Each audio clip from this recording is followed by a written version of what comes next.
Untuk mengetahui secara langsung dan mendalam terkait kondisi sebenarnya Museum Pancasila Sakti ini, tim Konon Katanya mendatangi monumen yang berada di Jakarta ini untuk melakukan eksplorasi. Oke pemirsa Konon Katanya, kali ini saya udah berada di Monumen Pancasila Sakti. Kali ini saya spesial nih pemirsa, nggak sendiri dan ditemenin oleh Pak Basir nih pemirsa. Pak Basir, boleh diperkenalkan? Ya, baik. Nama panggilan saya Bashir, Muhammad Bashir. Saya salah satu staf di Monumen Pancasila Sakti. Lalu kemudian saya salah satu anggota komunitas Genta Bangsa Indonesia. Yang mana komunitas Genta Bangsa Indonesia ini adalah komunitas yang membuat atau memberikan informasi kepada masyarakat tentang generasi muda yang cinta dan bangga sejarah bangsa Indonesia. Oke deh Pak Basir. Nah, kira-kira nih Pak Basir, untuk tujuan pertama kita boleh diarahin kemana Pak Basir? Sekarang kita lihat di mana peristiwa G30 SPK itu terjadi pada malam tersebut, penculikan. Setelah mereka diculik, dibawalah ke Kampung Lubang Buaya. Ini dulu kampung Lubang Buaya namanya. Nah, di sini ada sebanyak 13 rumah. Nah, ini adalah perkampungan biasa. Nah, disinilah masyarakat Kampung Lubang Buaya tinggal. Lalu kemudian setiap hari di sini aktivitas masyarakat seperti biasa. Nah, dijadikan tempat oleh Partai Komunis Indonesia sebagai tempat untuk menyiksa dan membunuh 7 perwira Angkatan Darat itu. Nah, inilah rumah tempat mereka setelah mereka diculik di Jakarta, lalu kemudian dibawa ke... Oh ini Pak, sorry. Wah gelap banget Pak. Mungkin kita bisa lebih dekat kali ya? Bisa, silakan. Nah, jadi ini nih pemirsa nih, tepat rumah di mana para jenderal itu ya Pak ya? Jenderal itu perwira ya? Karena ada 4 yang masih hidup pada saat itu.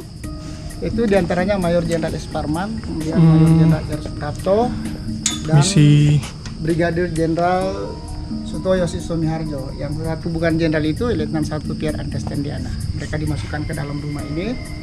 Rumah ini milik seorang guru yang bernama Bambang Harjono. Namanya Bambang Harjono beserta istrinya Srinisi adalah simpatisan PKI.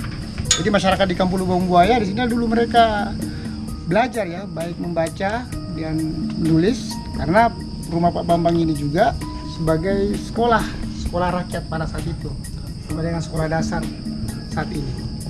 Oh, kesannya emang kayak seakan-akan tuh kita gimana ya, ngerasain kejadian.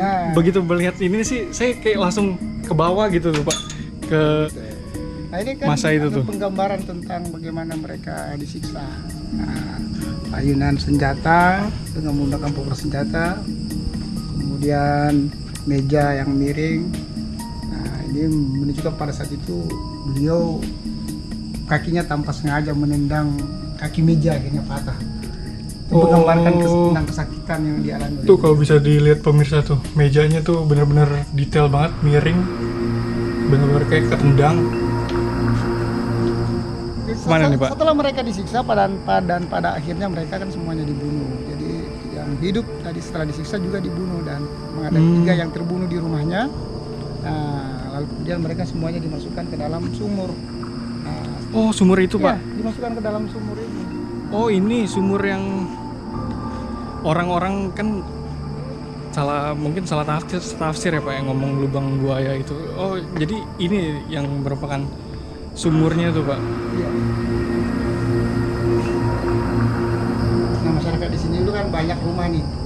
Nah, semua masyarakat di sini ya, di sinilah mereka lupa untuk mengambil air untuk keperluan sehari-hari.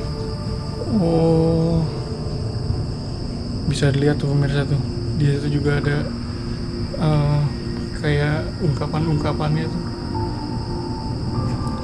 Boleh, kalau misalnya saya benar-benar lihat dari atas segini boleh nggak Pak? Oh boleh. Coba ya pemirsa, saya mau lihat. Oh benar pemirsa, ternyata tuh di tengah-tengahnya tuh kayak ada cahaya lampu ya, merah tuh. Nggak kebayang sih benar-benar kalau dulu tuh para perwira itu ya dimasukin ke sini. Saya kayak ngerasa iba gitu tuh Pak ya. Pada saat itu. Peristiwa itu kan menyayat hati bangsa Indonesia. Semua peristiwa pada tanggal 20 September September itu mereka menculik para jenderal. Mereka kan difitnah bahwa ada sekelompok jenderal namanya Dewan Jenderal. Dibuatlah isu seperti itu bahwa akan mengambil alih kekuasaan pemerintah Republik Indonesia. Kalau bicara tentang kekuasaan pemerintah tentunya kan bicara tentang presiden. Nah, saat itu Presiden Soekarno adalah sosok yang sangat dikagumi di masyarakat bangsa Indonesia. Lalu kemudian ditiupkan isu, nah kemudian isu itulah kemudian banyak mempengaruhi masyarakat, kemudian termasuk para elit-elit yang ada di negeri ini. Selanjutnya kita Ya. kemana nih Pak? Di sini kan ada 3 rumah bersejarah yang tersisa. Tadinya kan ada 10 rumah. Tersisa kan hanya 3 rumah inilah yang kemudian berhubungan dengan pemberontakan PKI pada saat itu. Yang pertama tadi kita sudah lihat rumah bersejarah, yaitu rumah penyiksaan dan rumah penahanan. Oh, yang ini nih Pak. Tadi Ya? kita lihat Ini ada patung-patung itu, ada manekin itu kan patung. Ada penggambaran tempat penyiksaan atau rumah penyiksaan. oh. Nah, rumah yang lain ada 2 rumah lagi. Nah, rumah yang kedua ini adalah rumah bersejarah yang disebut dengan rumah pos komando. Nah, rumah ini adalah milik seorang pedagang bernama Pak Sueb. Pak Sueb. Pak Sueb. Oh, Dia berdagang setiap hari itu pada saat itu di Pasar Mester Jatinegara sekarang. Sebenarnya pada saat dia kembali dari berdagang di Pasar Mester Jatinegara kembali kemari, ternyata rumahnya sudah dikuasai digunakan oleh para pemberontak.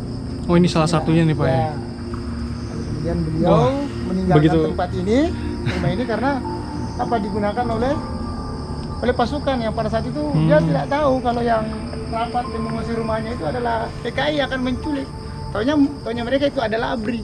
Oh, wah benar-benar sih Pak, begitu ngelihat tuh kayak wah flashback gitu Pak ke masa lalu tuh. Ini rumah asli beliau. Rapat kembali sudah dikuasai oleh pemerintah. Nah, di dalam sini kemudian mereka rapat persiapan penculikan. Yang saat itu dipimpin oleh Letnan 1 Nur Arif.